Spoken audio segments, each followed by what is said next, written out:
Welcome back to the Facts First podcast. I'm your host, Tim Blaine. Today, I'm joined by legendary music journalist and author Steve Rosen, whose career has spanned more than 5 decades and over 1,000 published articles across the world of rock music. Steve was a key voice at both Guitar World and Guitar Player during some of the most important years in rock history, writing landmark cover stories on artists including Jeff Beck, Prince, Bruce Springsteen, Black Sabbath, and of course, Eddie Van Halen. Over the years, Steve developed not just a professional relationship with Eddie, but a deep personal friendship that gave him rare insight into one of rock's most influential and mysterious guitarists. That relationship ultimately led to Tone Chaser, Steve's deeply personal and revealing book built around decades of conversations, including the recently uncovered Twilight Tapes, late night phone calls, and intimate interviews with Eddie that paint an unforgettable portrait of the man behind the legend. Steve, thank you so much for being here. Thanks so much, Tim. Glad to be here. Man, this is so cool. I mean, there's so much to talk about in this book. We hardly have time to get through, a tenth of it, but uh, it's an incredible read. It's an experience going through this book, and as I know, obviously, it was an experience for you. This is a chronicling of a lot of years of your life, and I want to talk about various things in it. But I'm curious. In the beginning of the book, you chronicle the actual conversation that you had with Eddie Van Halen, Edward, as he seemed to call himself, and you called him. I feel like that was, I feel weird calling him Edward, but like, I was like, I don't know him.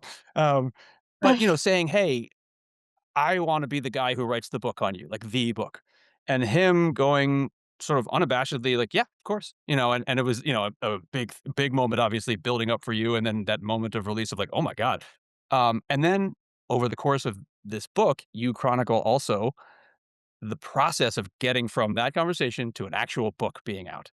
And this was a multi-decade experience, ups and downs, and there was lots of times it looked like this may never happen. So, just first off, I'm curious, now that it is out all these years later, how do you feel? Is it relief? Is it like worry about how people are going to, or do you care? Like, what are you feeling? Well, we've covered so many rivers here, Tim. Let me see if I can stay afloat for a bit here. So yes, just briefly. So back in 1986, I was friends with Edward for about 77. What is that? About 9 years at that point. They had released the 1984 record. Sammy had just joined the band. They were arguably the biggest band in the world and was maybe the most influential guitar player on the planet. And so I'm kind of there with him this day-to-day thing, and I can see, I've seen over the years, I've just seen his rocket ship go higher and higher.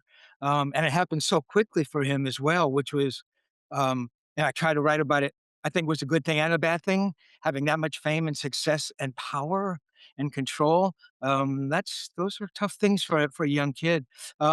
Anyway, so I approach him one day, and I literally, it really did take weeks and weeks trying to build up that thing inside of me. Um, um, to ask him, "Hey, man, I'd like to write your life story." And you use the perfect word, unabashedly. He goes, "Yeah, it takes a puff. Sure, man. I can't think of anybody else. And that was uh, that meant so much to me. I mean, it meant a lot. Look, I've met a lot of famous guitar players and I've had my moments, but to have him sort of validate that, that I thought, hey, I'm contributing a little bit to the world of rock and roll in my way. For him, maybe to recognize that was unbelievable for me. So yeah, for about the next it was probably 4 or maybe even 5 years with his, sanction, I start reaching out to people. I get phone numbers from him, his friends, band members he played with previously, guys who were promoting shows back in Pasadena. Um, uh, Obviously, I interviewed the band. I sat with Alex over the course of 2 days and talked to him for 4 hours. We had some amazing conversations. I interviewed Mike. Later, I would interview Dave. Mm. Um, I interviewed guitar techs. I mean, I was putting all this together for what I thought was gonna be his authorized biography. Well, we're on like year 3, year 4. I'm sort of pushing him, "Edward, listen, and we need to sit down. You and I need to sit down. and we need to do some more interviews for the book. Not talking about guitars and amps because we've done that. I've done those interviews for Guitar World, as you mentioned. And that's not what I wanted the book to be about anyway. I knew that there were going to be other books out there by guys who were much better versed at that kind of thing. They knew, how many wines on the first pickup he had in his Strat and what kind of speakers he was using. I didn't want to talk about that. I wanted to kind of talk about Edward, the person who was his person when he wasn't on stage. So I said, Edward, you need to sit down. I need to know about what it was like when you were, back in Europe and growing up, and what was it like when you were in school, and were you popular, and when did you start smoking, and what Yeah. was your family life like, and were you roughhousing with Alex back in the day, and what was the relationship like between you and your dad and your mother. And he kept saying, well, man, now's not the right time. Now's not the right time. If we sit down and do the interview now, the next album won't be part of the book. And it's like he left me Uh, dumbfounded. It's like, well, I think I said to him, and I think I write about it in the book. I go, Edward, you're going to be making records and for the next 50 years. So that there's never going to be that defining moment, you know? yeah. So, so that book never happened. Our relationship ends in 2003. And again, I don't want to kind of give that away, but it was not very positive. It was pretty terrible, to be honest with you. Yeah. He was going through changes. Maybe I didn't understand everything he was going through, but um, it got pretty dark. It's 2003. Fast forward to 2020. Um, I've been thinking about that aborted book off and on for years. And some friends came to me and said, "Listen, man, you've got to write the book. You've got to write the book." And honestly, I didn't want to write the book. I didn't think I was capable of writing it. I didn't think I was capable of writing a book that was going to be as great as a literary experience as he was a guitar player. You know what I mean? I Right. Sure. wanted to. Yeah. You know what I mean? I mean, I realize that's a ridiculous thing to say, but I wanted it to be great. I didn't know if I had it in me to bring all that. Secondly, I didn't know if I remembered anything. I mean, my God, now we're talking. It's like some of that stuff happened in 77, 78. Do your math, 40 years, 42 Yeah. I years. mean, oh my God. And then I thought, well, Edward and I left it on bad terms. I don't want him to think I'm trying to cash in on anything. That's not who I was. I didn't have that in me. But guys kept pushing and pushing. So I sat down and I brought out some of the regular interviews I had, and I started listening. I go, wow, there's some cool stuff here. And then I stumbled upon what I later called the Twilight Tapes, which were the more intimate discussions we had. And they were amazing. And so one night, one morning, actually, my cat's waking me up in the early morning. I can't go back to sleep. I go to the computer and I start messing around. And the next day I read it and I have sort of that first paragraph from the introduction. I look at it and I go, you know what? That's not bad. That's pretty good. And Baby then for the steps. next Like, baby steps, then for the next 14 months, you, I wrote every day. And what happens 6 weeks after I begin writing? Edward passes away. And unbelievable. now it's like, "Oh my god, now what do I do?" Now are people gonna think, "Oh, yeah, that Rosen guy, now he's just writing a book because, Edward passed away and he's trying to cash in," which is like, it makes me nauseous to think about it. And if I tell people, "Listen, I started the book 6 weeks before he passed away," do they believe that? Do they not believe that? So at that point in time, 6 weeks into the book, what do I do? Do I stop writing? Do I continue writing? 6 weeks in, I probably had a couple chapters done. It felt really good. I thought, "You know what? I have to finish the book, just if nothing else than for my own edification to say, look, man, you did it, whether it ever got out in the world, whether anybody ever read it." And of course, I wanted people to read it. Any writer who tells you he writes just for himself is lying. Nobody does that unless they're a masochist, right? That's called So having a anyway, diary. You know. exactly. So I kept writing, and yeah. So now here we are in the third edition, and in try to answer your question, Tim. It feels remarkable, and I'm so happy that I did it. Um, the response has been just overwhelmingly positive, and the response I get a lot is, "Oh my gosh, thank you for writing the book. I've learned so much about Edward. And it's like, that says it everything. For me, I wanted to reveal this person to you that maybe you didn't know about. There was this kind of this fragile person that lived inside him, and maybe he was unsure some of the time. And I wanted to reveal that. And again, as I'm writing this, I'm thinking, well, Van Halen fans are rabid. Are they gonna am I like pulling the curtains back, on the Wizard of Oz and Sure, yeah. reveal a character that maybe they don't want to know about that? But I thought I have to write it. This is the book that I have to write. This is what I saw. And yeah, so I'm overjoyed the way it's come out. Uh there's That's actually great. between you and me, in this third edition, I've got like 70 books left. So I don't know what's going to happen when Oh, they're whether you gone. do a yeah. Oh, that's interesting. I actually I did the audiobook, which was a Oh, wild experience because in the audiobook, you have the actual recordings of you guys talking, and, and you even say at the beginning, like, "We did our best to clean this old audio up." You had a very basic recorder, so there's, like, you have to kinda really, like, "Alright." But and it struck me, A, it was just that made it even more intimate because it felt like I was in the room with you guys. And then also it just felt it made it so unimpeachable in terms of, look, if you were just trying to remember a conversation 40 years ago, you'd probably be like, I think he probably said something like this. And we'd kind of go, okay. But you had the actual recordings. And so you didn't, I imagine that gave you a sense of safety and stability as you were writing it, going like, I know I'm not making this up. I got the proof. and no, you're right. Unimpeachable is a great word for it. Yeah. So it's like, it's a strange thing. I don't know what the phenomena is. I'm sure it happens to other people.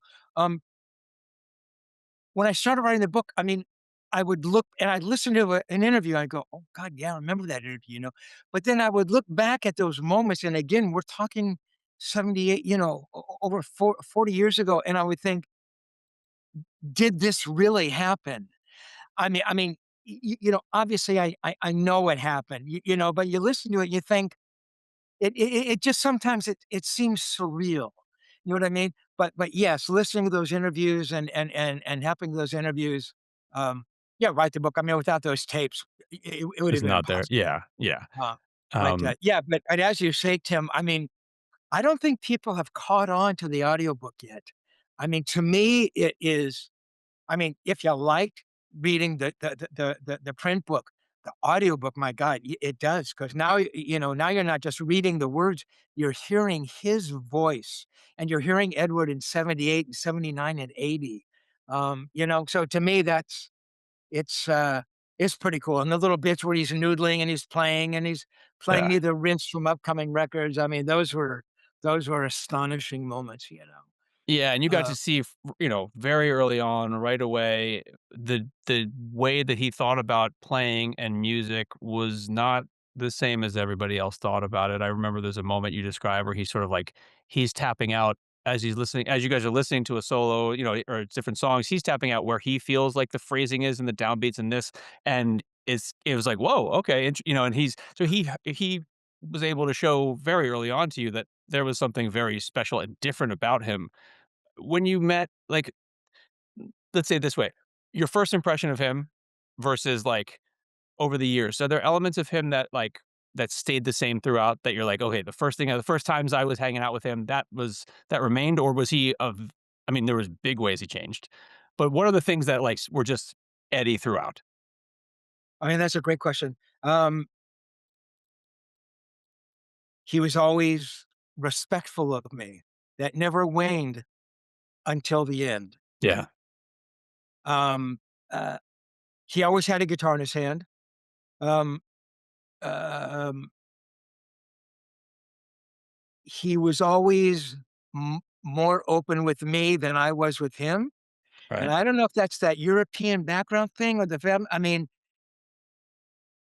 honestly, there are a couple bits that I didn't put in the book that are more kind of me centric, and I didn't want to put him in because they're almost embarrassing moments. But he was always so supportive, and he never, yeah, he could have just said one word, and it would have crushed me. It would have crushed anybody. I'm sure that he would talk about other guitar players, negative way, and big time guitar players would hear that, and they were hurt by it. Um, um, he loved the band, but he always wanted more from them. From the first album on, he thought that they could give him more. Now, he never said that about Alex specifically, but, um, and again, I'm just theorizing.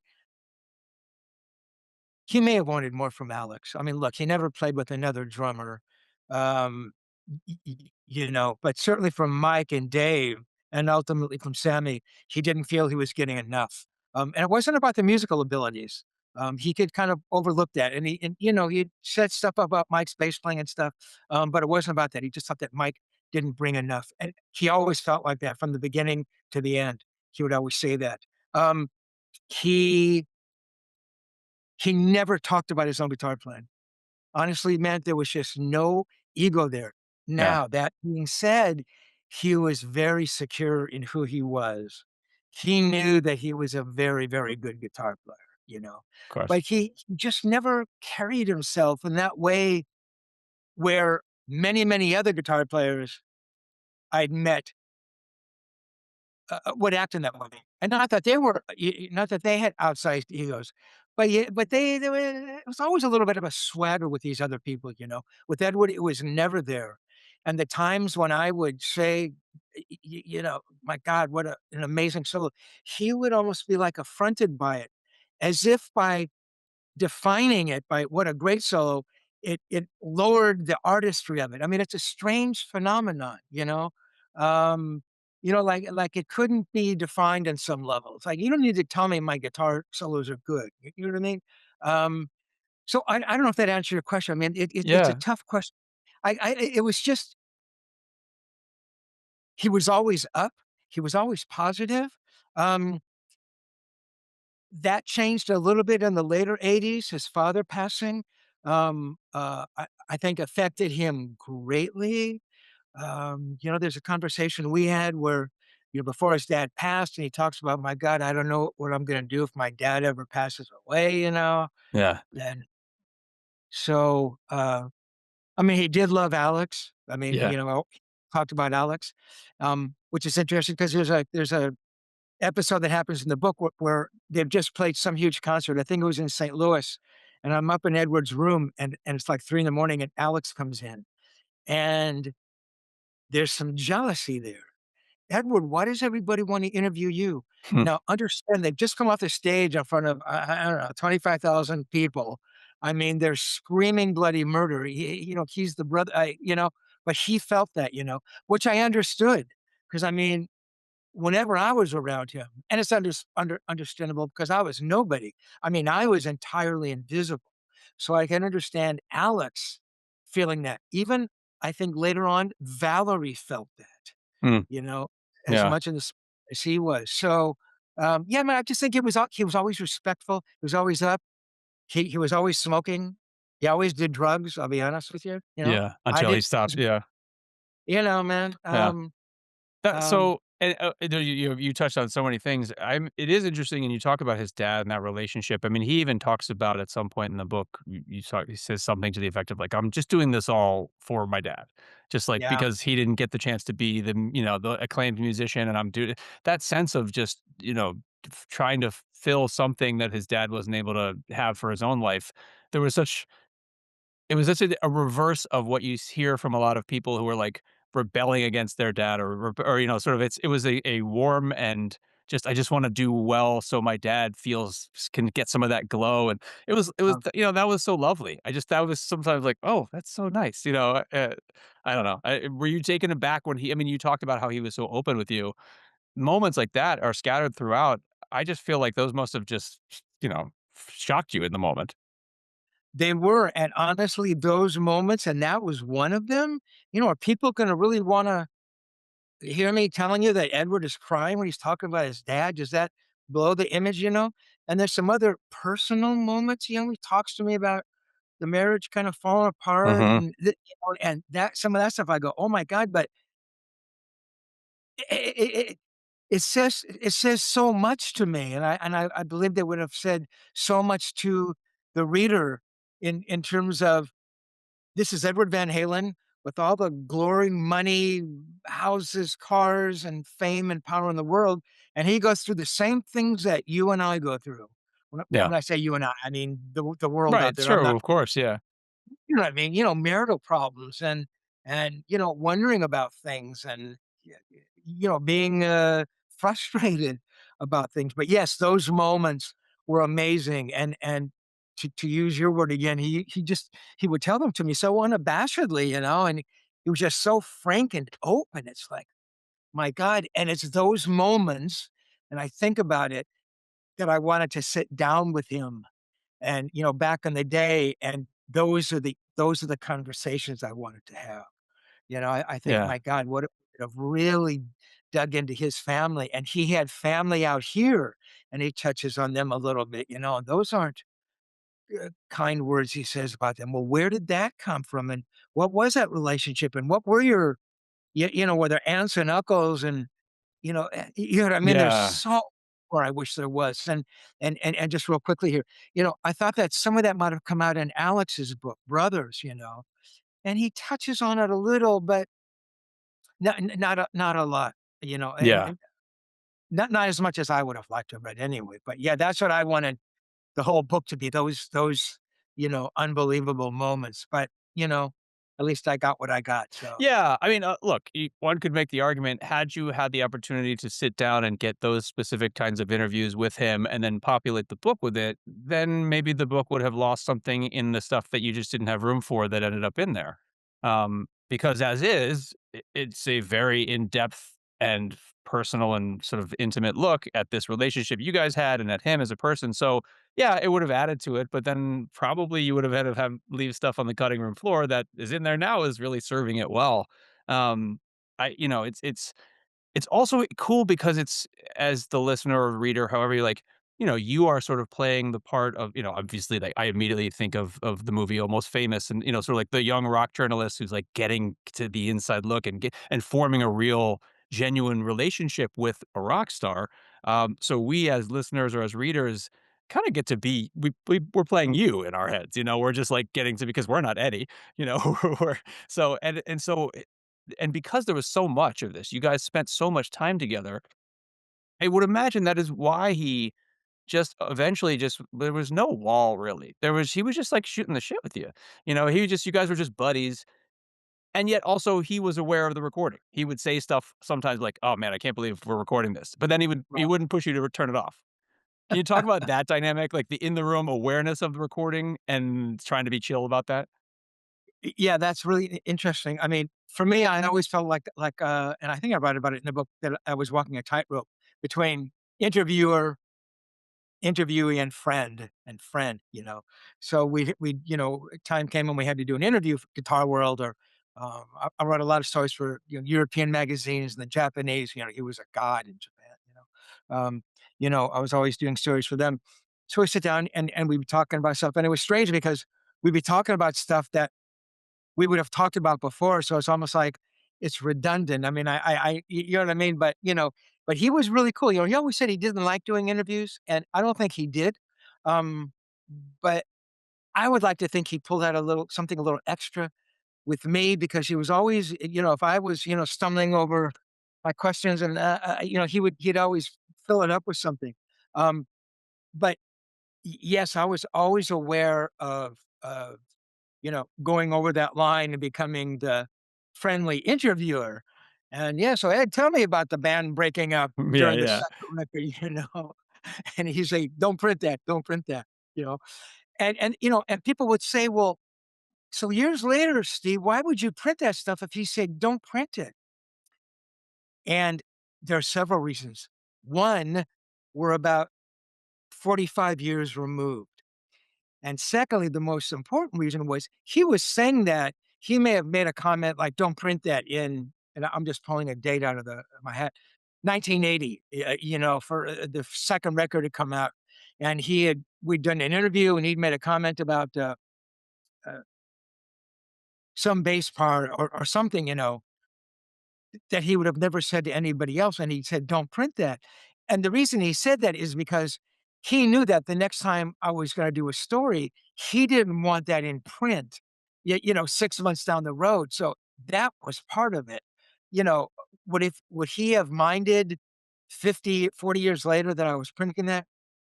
I don't think he would have minded at all because, again, he said at a point in time when I was gonna work on uh, the authorized biography, "Hey, man, carry a microphone around, record anything you want," you know? So Yeah. he allowed me to do that. But I was aware of that, and I was also aware of that other thing about geeking out on him. And, I was always I was always hyper aware, and I tried not to be, of you're sitting in the room with Edward Van Halen, okay? And the world's looking at this guy as this guitar god, and I was aware of that for every second, occasionally it would go away and I wouldn't be uppermost on my head, but most of the time it was there. So again, I tried not to be that person.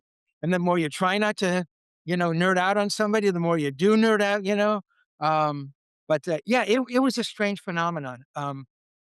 Certainly as time went on, and I spent more time with him. It dissipated. And I'll be honest, man, when we were doing drugs, it really kinda went away entirely. Yeah. In some respect, I mean, then, everybody's talking and it's like inhibitions are gone and, Right. you Then it's know, yeah. uh, you know what The I mean? for sure. And, like, I will say, and as I mentioned, the stories that where we place ourselves and you as the narrator here, some of the coolest stories of the book are not necessarily amazing stories about him. They're more an amazing experience you had with him, like him coming to your apartment, like you going to hit to 5150 and record and like him helping you with a song and be like, yeah, I'm gonna work on that later, like, whatever. And teaching you stuff. Or there's a great story that you have where you go to Guitar Center with him. And it's sort of like for him, that's not an amazing story because it's just like he went to go get some strings. But like one of the fun parts of the book is the fact that you just got this weird access and we then there went on the journey with you when those things would happen, uh, are you going off and, like, telling friends about it? Or are you, like, trying to just internalize that or just trying to play it cool? Like, after you get home from Guitar Center with Eddie Van Halen, you gotta be like, "You will never guess what happened," you know? It's a great question, You know, firstly, I never set out, people go, "Oh, this is like your memoir." I go, "No, it's not." I never intended it to be that. And a couple of people have said, "Rosen, you're in the fucking book so much. Why are you in the book so much?" Only a couple of people said that to me, Um, but I I I I mean, I love the way you put that, Tim, and I think what comes out from yes, me instead of me talking about, yeah, going to see, Van Halen at the Ice Festival, and they were amazing, or they were horrible and drunk, which everybody could see. Everybody knew that, you know. That doesn't reveal that much about Edward, you know. What reveals a shitload about Edward is that he would drive down to the Guitar Center in his Lamborghini to buy a set of guitar strings, and then not have 10 fucking dollars to pay for 'em, and feeling comfortable enough with me to ask to borrow the money and then never pay me back. So to me, I'm not trying to say he didn't pay me back to say, "Oh, what a cheap asshole he was," and I don't think anybody thought that. It's just that, yeah, it just didn't register on his radar, to ask for the money. That's just the things he would have done. Um, you know, I may have told my brother, "Hey, Mick, I drove in Edward's Lamborghini today," because he's a car guy. Okay. But I don't know if I necessarily would have told him about the Guitar Center thing, Um, I mean, I love the one scene in there where we both, kind of smoked the joint and he's driving me back home at 4 in the morning. That to me is just an amazing, amazing story, Um, I think I probably internalized that stuff. I mean, Yeah. I had another close friend, maybe I would have told him stuff, but I can't imagine, that I would go around, telling everybody or writing about it. I mean, really, I had nowhere to write about it. Right. I wasn't gonna put that story in an interview I had done with him for a music magazine. You know what I mean? Sure. Um, So, yeah, so probably the story stayed internalized until, yeah, 2020 when I Yeah, pulled out so the pulled out, cassettes, yeah. and, He was so remember yeah. those, you know? That's amazing stuff, and I'm glad it's good that you wrote this book so that you can then remember all those because I'm sure they would otherwise just kind of fade in and fade out. Um, Yeah. he, he was interesting, and you talk about him being kind of so humble, and you would throughout being like, "This is amazing," and he just kind of like, like very, very kind of deflecting. Um, but clearly he was so driven. Clearly he was. I mean, you even I even know there was a time when you asked him how much you practice, and he kind of was like, "Oh, not that much." Like we're playing a lot, we're on the road, whatever, whatever, and sort of that combined with lying about how old he was, like, he wanted to seem younger because it's, like, more impressive that he's this good. There was this interesting thing of, like, almost is he building the story of who he is as this guitar legend, from an early age because he just knew there was something there? I have to assume he had his obsessive years where he was playing 10 hours a day because you can't get that good by not doing that, I don't think. No, no, no, absolutely. Yeah, yeah. I remember him saying, "Yeah, I practice a little bit. If we're on the road, I'm playing a lot." Um, as I mentioned, honestly, he was never, ever without a guitar in his hand, a guitar and Right. a cigarette. I mean, every single time I was there, when he'd come over to my little pad in the Hollywood Hills, he'd pick up one of my guitars and he'd start noodling. So yeah, for him to say he didn't really practice, yeah. Was he consciously thinking about, building the legend? Possibly. Certainly him lying about his age. And again, it just says so much about him that he would think, yeah, if I'm 2 years younger, people will think I'm that much better. Yeah, it's just astonishing to me, right? It's just amazing. Uh, yeah, you can't, because there was this sort of this humility, that didn't overshadow or undermine the drive, because in his head he was always writing, um, he was always composing. Uh, I remember seeing boxes, and I think I probably write about it. Boxes of cassettes. He always had uh, uh, like a big cassette player. Can't think of the term. Like a Sorry, boombox or like a boombox. reel-to-reel? I'm sorry. Okay, yeah, yeah. Boombox, and, even when he wasn't, recording through the board or doing something, the boombox was always on, that Sure. and thank God, the times we went up there and I would jam, then he'd hand me a cassette, which was another surreal experience in Yeah. and of itself. So, I mean, literally, there were hundreds, if not thousands, of cassettes in these boxes. Now, whether those cassettes ever get listened to, now, obviously there was all the reel to reel stuff, and I guess some of that stuff is gonna be coming out now or Okay. you know? But beyond that, there was all this stuff. So he was writing every second of the day that he was awake, and I think ultimately, Valerie, again, me theorizing, ultimately would take second place to his music. I don't mean to be mean spirited, but I mean, that's who he was, I remember asking him once, and again, I write about this, man, if you weren't successful, would you still be playing? He goes, yeah, man, I still be playing guitars, Yeah. which I kind of believe. Yeah, so the drive was amazing, and yeah, the amount of hours he must have put in, and people forget about the piano stuff he did, so beyond the theory that he learned from that, and he said he couldn't read. I think that was also adding to the myth. I think he could read, not great, but look, he could look at a piece of guitar music certainly, which is probably I believe it's easier than piano music, and read chord charts and fumble through lead lines and stuff. Um, so he was getting all that musical, experience, plus the, um, sympathy between the 2 hands that, the left and the right hand, we know is like, and that is coming out in his tapping maybe, Right. right, he also played a little bit of sax, I had a buddy and a fun chapter, he wanted to learn the cello, so I have a Yeah. buddy come up there and, he plays 2 notes and he gets drinking with my buddy, but, yeah, I think he was pursuing all of that, you know, um Yeah. You know, definitely. He I was surprised, and maybe this was a known thing, but I was surprised about how little he cared about, like, the guitar itself in terms of, like, "Oh, this is don't touch this one, this is" like, it was a tool to get a sound that he wanted, and the amps that, like, these were all sort of tools in the same way as, like, you wouldn't be that careful about the hammer you want, like, "Oh, this hammer has Yeah, to stay," like, "But I'm building something here," and you tell stories about he just bought these 2, I think they were 2 Les Pauls, vintage Les Pauls, and he just, like, brought them into your place, no case, kinda tossed them on the couch, you're like, "Ah!" And then he also just would pop like, you grab your guitar, pop off a knob, like, start messing with it. It struck me as wild that he thought that as being, arguably one of the top couple guitarists of all time. You'd think there'd be a reverence for the instrument. yeah. Yeah, you would, absolutely, and I was a little taken aback by it. Yeah, for him, it was always a tool. I think building his own guitars, um, lent to that feeling of, yeah, it's just a tool, if I screw this one up, I'll build another one and, cut the horn off of an SG or an Ibanez, and he famously screwed up the Ibanez, and he talks about that.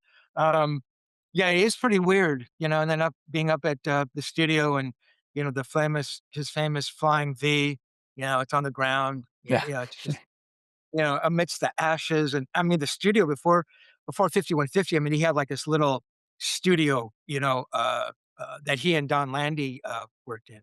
Um, and some of the channels, are like modular, so they come out to be clean, and some of them were missing, and they were just like ashtrays. I was like cigarettes and shit in there, and cigarette smoke around tapes, and the guitars, Yeah. yeah, they were just tools for him. Can you define like, Amazing. do you know wow, talk about what's the Brown sound? Like, can you talk a bit about would you know it if you heard it? Is it just in his head? Like, what is it? I think it's when all those elements came together for him.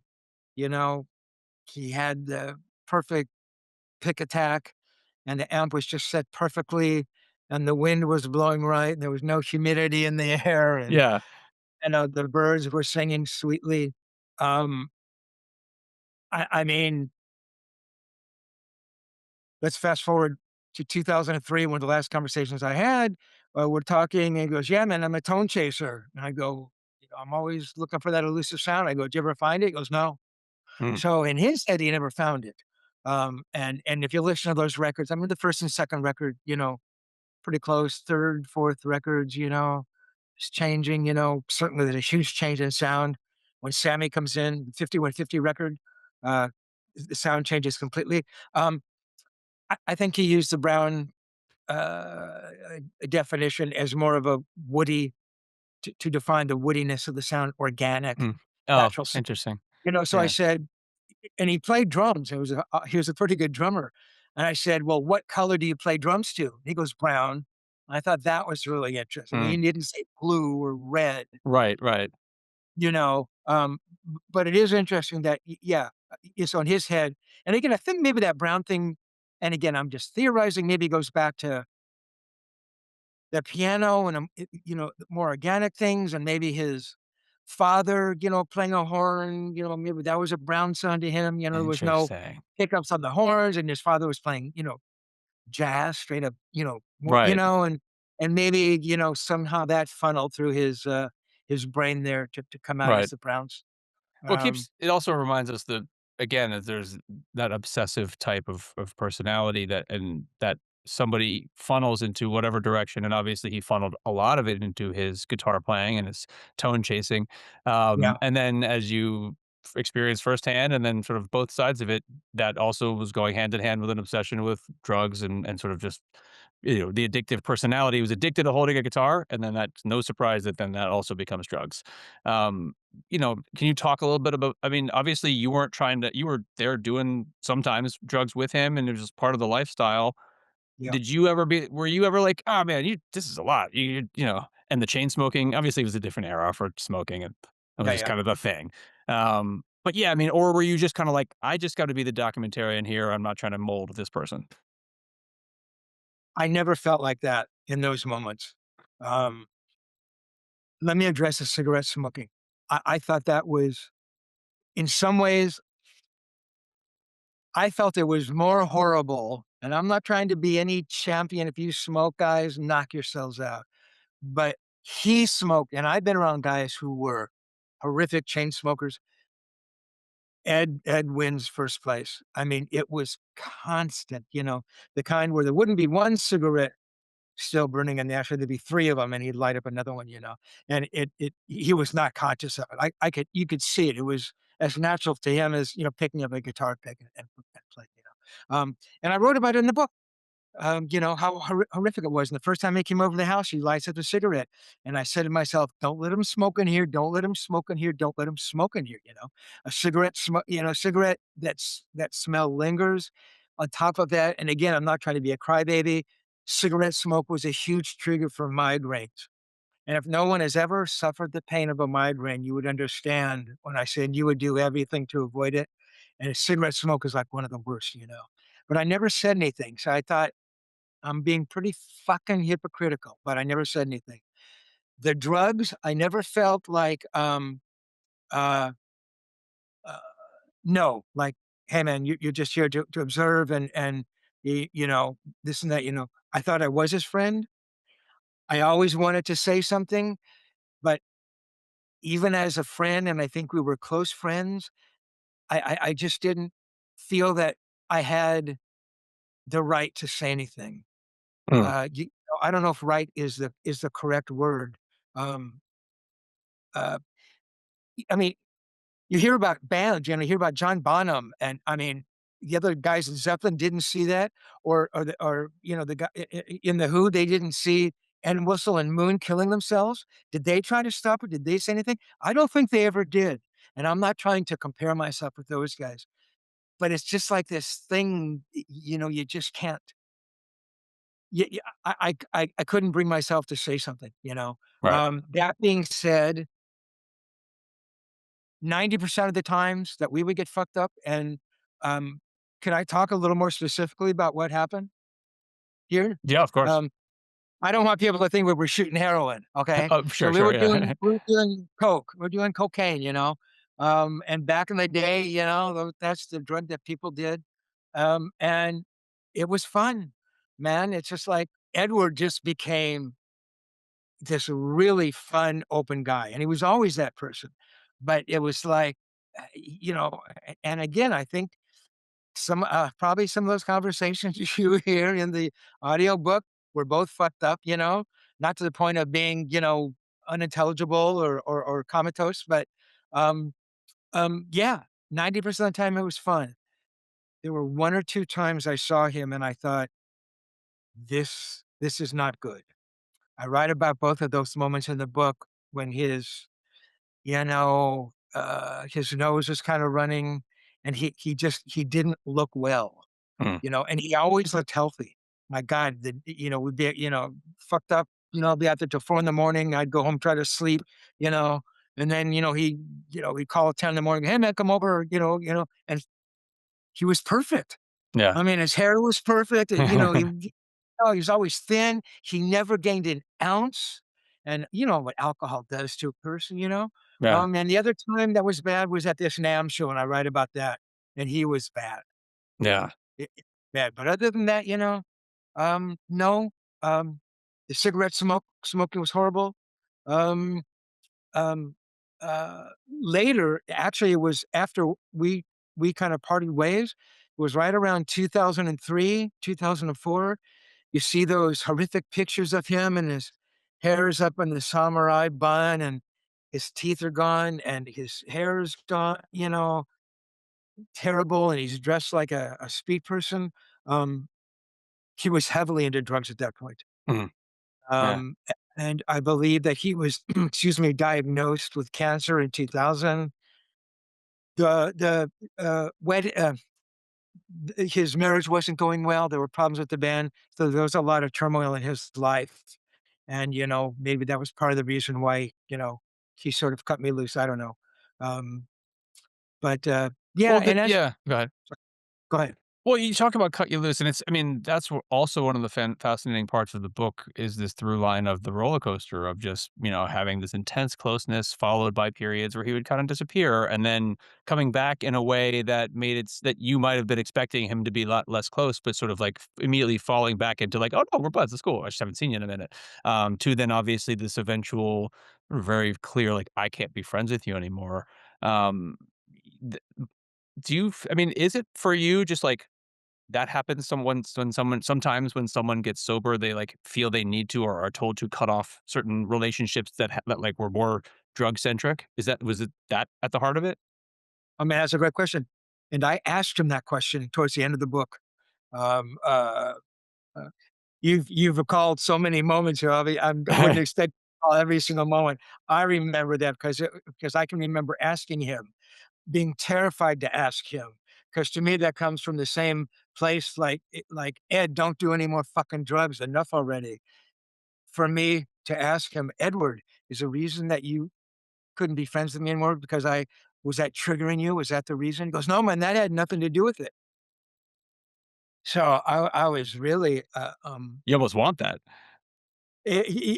exactly. It's like, Hey, okay, you're gonna if you think I was a trigger when okay, I wasn't gonna argue with him had he said yes and say, Edward, 99.9% of the times you're the one who had the drugs and offered them to me. right. So I was your trigger, but I'm being selfish here. Uh, I don't know. I thought that was a reason. And again, probably the whole book is me trying to lay out these things and trying to figure out what really happened. And I've heard people say certain things, stuff to me after the fact. And, um, and again, I write in the book, you can be friends with anybody you want, and if you didn't want to be friends anymore, um, it's not understandable. It's like, hey, That's it's how it your life. goes. Yeah. Right? Right, you can choose to be that person, but I don't think I deserved what you did to me. So that's what I felt was unfair, and Yeah. not right. Tried to, you know, Does it how do I does the way things ended or, just change the way you listen to the music? Are you able to listen to it now, or or is that completely separate? that's such a good question. No, I'd like to say I was more of a human being. I could, look at him as an artist and divorce my own feelings. I couldn't listen to a Van Halen song for years. Song would come on the radio, I go, "Oh, fuck, no," or I'd hear about them getting back together or Dave coming back, or the release of a different kind of Truth record, and just I just couldn't do it, I wanted him to be well, I didn't wish him any ill will, but I couldn't connect with any of that stuff, and I ran from it, you know, um, I mean, I really did. Um, I mean, I had all the records, and it's like wanted to put like a towel over them so I didn't even see you know, the edge. I didn't do that, but um, uh, yeah. So again, again. So the years go by, and those feelings kind of dissipate, and then you just kind of um, uh, connect to those really wonderful moments, Oh my God, man, I miss that.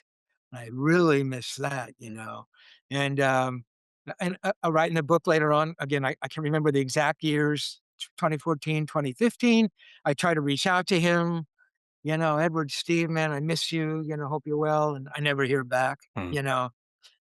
And I knew it in my head that I had to make that effort. I had to know that I tried, And, yeah, so again, 2020, all those thoughts have been going through my head, it's been 17 years and I've gone through the Black Van Halen period where I could not think of them, could listen to them, to the point where it's like you go back and you wanna bring back those good memories and hell, maybe now I can sit down and, let's see what comes out. And, Yeah, took a long Took a time, lot of you know? time. But now, like, today, could you listen and be unaffected, or you it's still hard?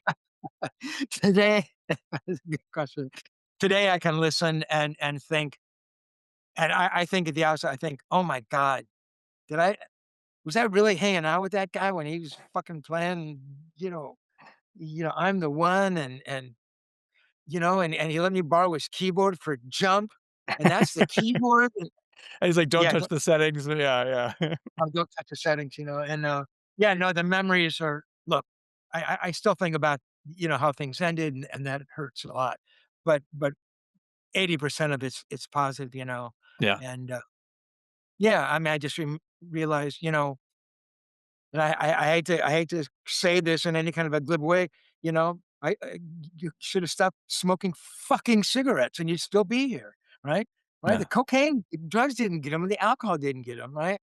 yeah. The cigarettes And he anyway. you have in there also, that just popped my memory that he was on record as saying, like, he thought maybe it was, like, because he used to hold his pick in his mouth and it was made of a certain, and it was like, that's still a lot of denial, I assume. I don't know, I'm not a doctor, but Yeah, that was strange because again, he was so open about everything. Though yeah, at the very end, he never not that he should. Um, and though I knew him for a little bit after he had been diagnosed, he never mentioned it to me.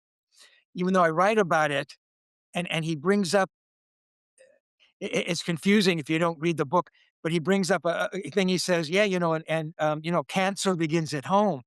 I thought he was referring to the cancer of a bad really? relationship. Yeah. And the more I thought about it, I go, "Was he talking about was he sick?" And I mean, I anyway, um, uh, uh, yeah, I forgot my train of Mm. thought here. Um, About, uh, yeah, just his denial of the oh yeah, yeah, where yeah. this came from. Right, exactly. I thought that was incredibly weird because he was so open about everything. Look, did that help? If was it a pint with lead in it? But I mean, even the Yeah, doctor said, "No, that that that doesn't, wasn't." yeah. There was I there was, one of the most powerful moments, and was for me, was you had an argument with him over the phone where, and it was kind of innocuous to begin with, where you were kind of asking him, oh, because he did a couple, there were moments where you only found out either after the fact or too late, where he was doing an event or doing a show, and you needed to be there to chronicle it, and you kinda called him out on it, not in a way of like, "How dare you?" But just sort of like, "Hey, man, can you just make sure you give me a heads up because I am writing this book." And then he got real mad at you. And that conversation was cool in a lot of ways. I'm sure it wasn't cool to experience, but that to me was one of those moments of like, oh, this is like a genuine friendship because this is the way somebody talks to their friend who they're kind of just pissed off about, and like not somebody who's trying to, I don't know, like have this distance of a journalist talking to them or whatever. He just felt, it felt like, that just felt like almost like two brothers be like, hey man, well, I'll do it when I, like that kind of thing. And then he kind of, towards the end of that conversation, I think he was like kind of getting a little philosophical in cool ways, and opening up even more. Um, yeah, I'm glad that you included those kinds of things, even though sometimes it made him, the book is him, warts and all, like it's very much a candid thing. But it really also, those are the moments that feel intimate and not like any other biographer is going to have because no one else was having those conversations. That's cool, man. I'm so glad that you pointed that out because that's exactly what that was.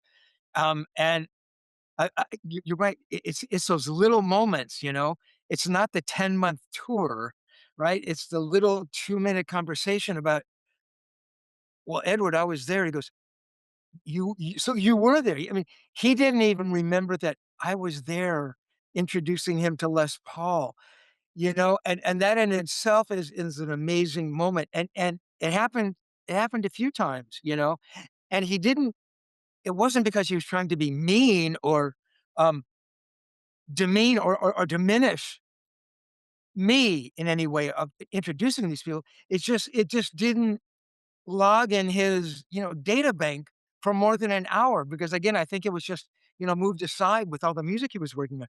But yeah, and what that also told me, because I think that what you're referring to is the when Edward was inducted into the Rock Walk Hall of Fame, the famous Guitar Center where they put their hands in cement. I think that was 85, 84, 85.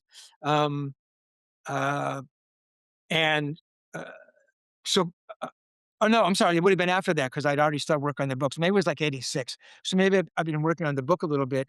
Um, when he said that, what it told me is, "Yes, I can do the book, but no, the book is not on my mind, and I'm not thinking about it at all."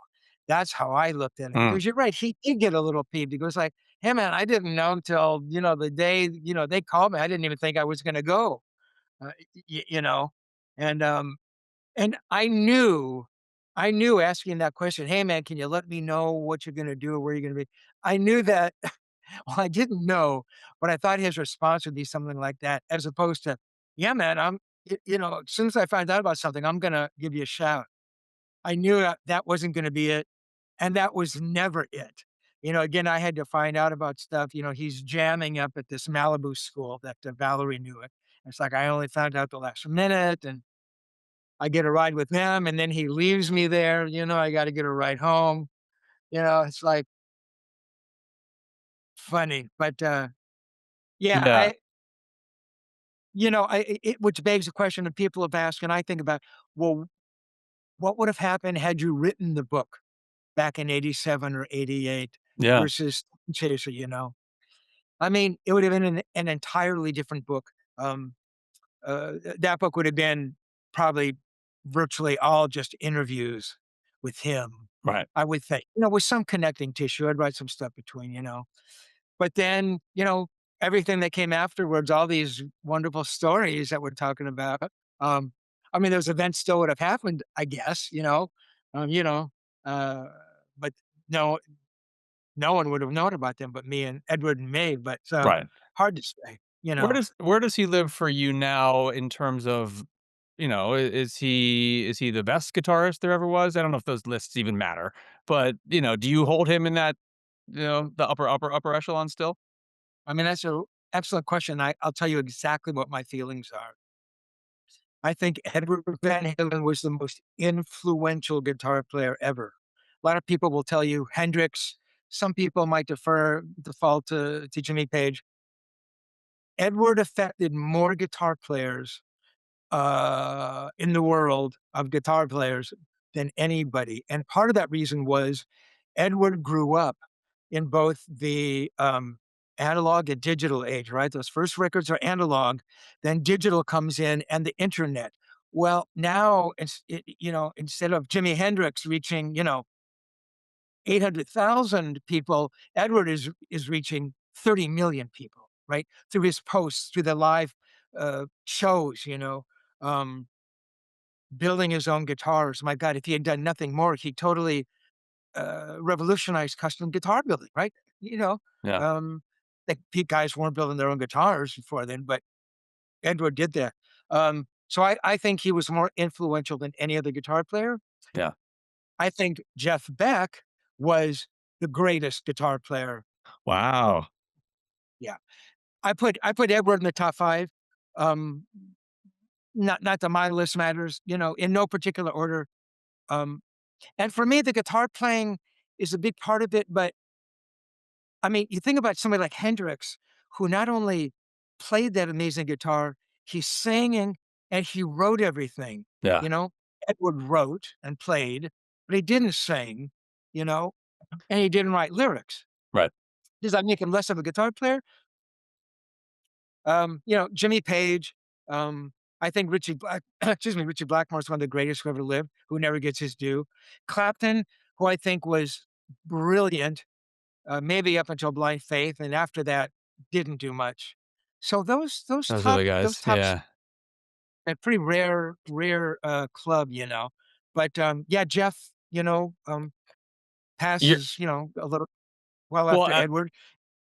yeah, that would lead me to I was gonna ask you because I know that you are, about to release a Jeff Beck book, or is it finished? What's the status? So I actually just finished writing the book. The book is going to be shipped on June 24th, Oh, which wow, is okay. Jeff's birthday. Um, I'm actually waiting for books to come in. I have a couple advanced copies that I have, and yeah, it's I think it came out really cool. I did not have the kind of friendship I had with Edward, But I did interview Jeff several times back in the day, and we'd run into each other at these various tribute shows, or, we'd meet somewhere, and he was always friendly with me. Um, um, and the thing about Jeff, I actually wrote a book in '78 called The Beck Book, which came out in Japan only. And so what I did was I always wanted to revisit the book. And in some ways, Tone Chaser is sort of analogous to the Beck book. Even though there was no first Van Halen book, I always wanted to kind of write the book that never happened. Well, with the Beck book, I always wanted to revisit that book, which I did. So I kind of I used the Beck book kind of like as a glorified outline. I mean, it's just so much better. The writing is so much better. There are more interviews, and subsequently, after the Beck book came out, and while I was doing the Beck book, I interviewed all kinds of people that he played with. I mean, Jimmy Page, talking about playing with Jeff in the Yardbirds. Pete Townsend, who never played with Jeff, of course, but was a contemporary. John Paul Jones, Keith Relf, who was the singer in the Yardbirds. Jim McCarty, who was the drummer of the Yardbirds. Stevie Wonder, Jeff played on a Stevie Wonder record. Stevie Wonder wrote Superstition for Jeff. Um, Carmine Appice and Tim Bogert, Bogert and Appice band, Max Middleton, who was a very important keyboard player, Stanley Clark, the amazing bass player, John McLaughlin. I mean, Donovan, he played with Hmm, Donovan a little while.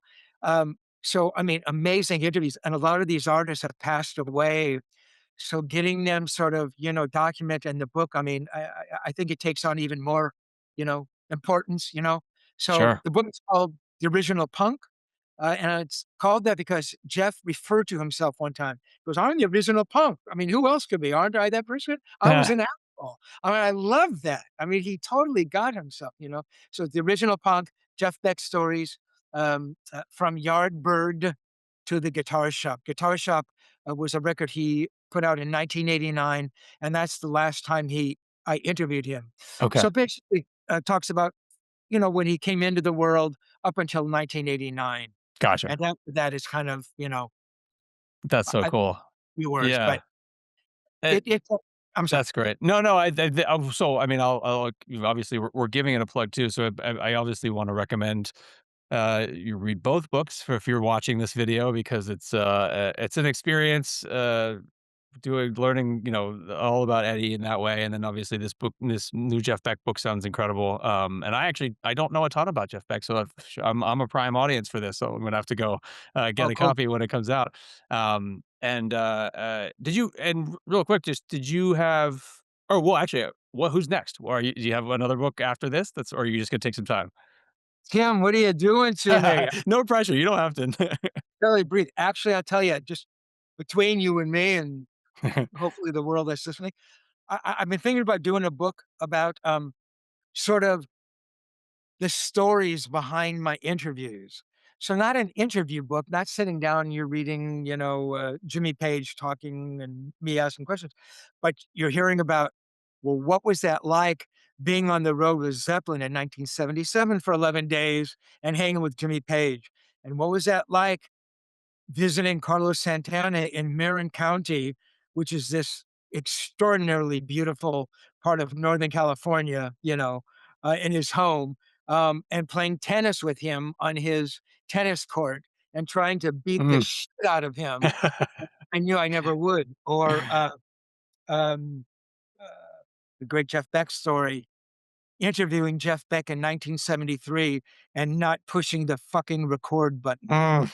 And his reaction. And I've got some pretty fun stories like that, so I was thinking about, maybe putting together kinda like a collection of, the story behind the story and Absolutely, putting an you episode should. where Let me solve that for you. You absolutely should write that book. That you, you think you so? That would be cool, right? I think that would because that like I mentioned it earlier. Some of the great part of this book is that like we're along the ride, along with you, for the ride, and it's just we get to place ourselves in that story. So like even just describing that story of tennis with Santana and all this, that's the stuff that we're just like. I mean, because there's everyone else can write about the scales that Eddie played, or you know, what I Yeah. mean, like that stuff. So yeah, I mean, if you've got them, get them out there because I think it would be a fascinating read.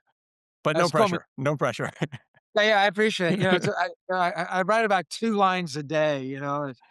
It's like it's like I'm, waiting for the Beck book to come in and, try to get that off my head. But Sure. actually just today as we speak, the Beck book, and I'm not trying to use this as a plug, but synchronicity wise, the book just went up on Amazon. Oh, cool. Okay, I don't know great. if you've ever sold on Amazon. No. It was more difficult getting the book on Amazon than it was writing it. Of Anyway, the book is on Amazon, and this is a shameless plug. Can I say this, Tim? Is course, yeah. okay? So you can find the book on Amazon. Just go type in the original Punk by Steve Rosen. And you can also get it directly through my website, which is tonechaserbook.com. One word, tonechaserbook.com. And you can email me directly and buy the book directly through me.